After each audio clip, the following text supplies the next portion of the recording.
Hello everyone, मैं दीपक sir DLC education अड्डा में आप सभी का स्वागत करता हूं। डिस्कस करने वाला हूं कंपैरिजन मेथड का एक सिंपल प्रॉब्लम। ये प्रॉब्लम लेने का खासियत ये है कि कुछ बच्चे ऐसे हैं ना जिसको अभी तक प्रॉपर मेथड ही समझ में नहीं आया। मैंने 3-4 सवाल मैंने बना दिया और हर सवाल में मैंने स्टेप्स भी बताया, लेकिन इजी प्रॉब्लम में क्या होता है ना, बच्चों को स्टेप समझ में आ जाता है। तो अभी ये वीडियो उनके लिए है जो क्लास 9 में है और कंपैरिजन मेथड से यदि इक्वेशन सॉल्व करना है तो आप स्टेप बाय स्टेप इस वीडियो से समझ सकते हैं। तो क्या करना है मुझे, मेरे पास दो इक्वेशन है ना, इक्वेशन 1 और ये है इक्वेशन 2। सर करना क्या है आपको, इक्वेशन 1 से भी x का वैल्यू निकालिए और इक्वेशन 2 से भी x का वैल्यू निकालिए। तो इक्वेशन 1 से भी x का वैल्यू निकालिए और इक्वेशन 2 से भी x का वैल्यू निकालिए। पहले इतना कर लेते हैं फिर आपसे बात करते हैं। चलिए देखते हैं कैसे लिखेंगे। फ्रॉम इक्वेशन 1 क्या है sir, x plus Y is equal to 14 है। आप इक्वेशन को सॉल्व कीजिए, जितना भी डिफिकल्ट इक्वेशन है आपको केवल x ही रखना है एलएचएस में और बाकी सब उठा के कहां ले जाना है, आरएचएस में।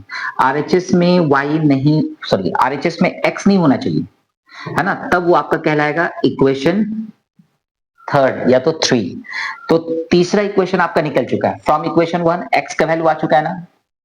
मैं फिर से कह रहा हूं कि इक्वेशन 1 को आप जब सॉल्व करेंगे तो जितना भी डिफिकल्ट हो एलएचएस में ओनली x चाहिए जिसका कोएफिशिएंट होगा प्लस में 1। ओके, जितना भी डिफिकल्ट प्रॉब्लम, जितना भी कॉम्प्लेक्स हो, आपको x का ही वैल्यू निकालना है। फिर आप सॉल्व करेंगे फ्रॉम इक्वेशन 2। क्या लिखा हुआ है, x minus Y is equal to 4, यानी x इज इक्वल टू क्या हो गया, 4 प्लस वाई।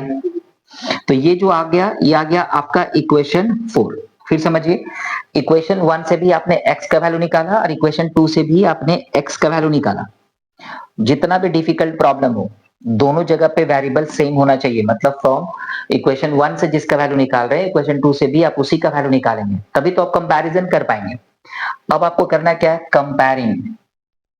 किसको कंपेयरिंग कर रहे हैं, comparing the equation 3 and 4। 3 and 4 को यदि आप देखेंगे ध्यान से तो पता चलेगा कि ये x का वैल्यू है यहाँ पे दिया हुआ, ये भी x का वैल्यू यहाँ दिया, तो दोनों वैल्यू तो सेम होना चाहिए ना। कॉन्सेप्ट क्या कह रहे हैं कि यहाँ पे भी इक्वेशन 3 भी x का वैल्यू है, इक्वेशन 4 भी x का वैल्यू है, इसलिए आरएचएस इक्वल होना चाहिए। आरएचएस क्या होना चाहिए, इक्वल होना चाहिए, आरएचएस इक्वल होना चाहिए। सो इक्वेशन 3 में भी x का वैल्यू है, इक्वेशन 4 में भी x का वैल्यू है, तो आरएचएस क्या होना चाहिए, इक्वल होना चाहिए। तो मैंने इक्वल लिखा, minus Y is equal to 4 minus 40, minus 2y is equal to minus 10। So y is equal to कितना हो गया, minus 10 divided by minus 2 is equal to plus 5। So y is equal to कितना आ गया है, 5। y is equal to 5 आ चुका है। अब क्या करना है ना, कहां से स्टार्ट किए थे, फ्रॉम इक्वेशन 1 x का वेरिएबल, फ्रॉम इक्वेशन 2 x का वेरिएबल, कंपैरिजन करके y का वैल्यू, कंपैरिजन करके y का वैल्यू।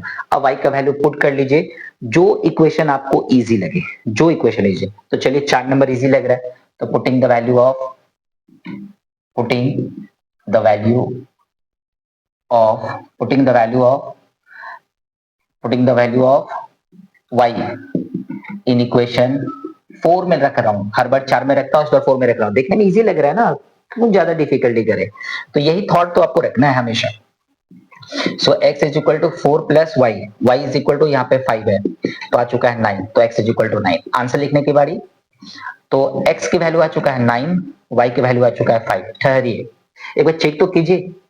तो देखिए यदि x का वैल्यू 9 है और y का वैल्यू 5 है तो 9 प्लस 5 इज इक्वल टू 14, तो आरएचएस इक्वल टू 14। यहाँ पे रखेंगे 9 minus 5 is equal to 4। Sir जो भी वैल्यू आएगा ना सर, उसको इक्वेशन, उसको पहले चेक कीजिए, वेरीफाइड कीजिए एग्जाम में कि वो सेम आ रहा है कि नहीं। ये प्रॉब्लम लेने का केवल एक ही खासियत था कि कुछ बच्चों को अभी तक स्टेप नहीं समझ में आया। तो चलिए स्टेप रिवाइज कर लेते होंगे। मैं इक्वेशन 1 से x का वैल्यू, इक्वेशन 2 से x का वैल्यू, तो इक्वेशन 1 से निकला 3, इक्वेशन 2 से निकला 4, दोनों ही x का वैल्यू है। कंपैरिजन कर दीजिए, y का वैल्यू आ जाएगा। अब इस y का वैल्यू को क्या करेंगे, इक्वेशन 3 या 4 में जो इजी टर्म होगा उसमें पुट कर दीजिए और वहां से वैल्यू निकाल लीजिए। ठीक है? डिस्कशन अच्छा लगा, प्लीज़ लाइक कर दीजिए, शेयर कर दीजिए, नए हैं तो चैनल को सब्सक्राइब कर लीजिए। मिलते हैं नए वीडियो में। Thank you, bye-bye.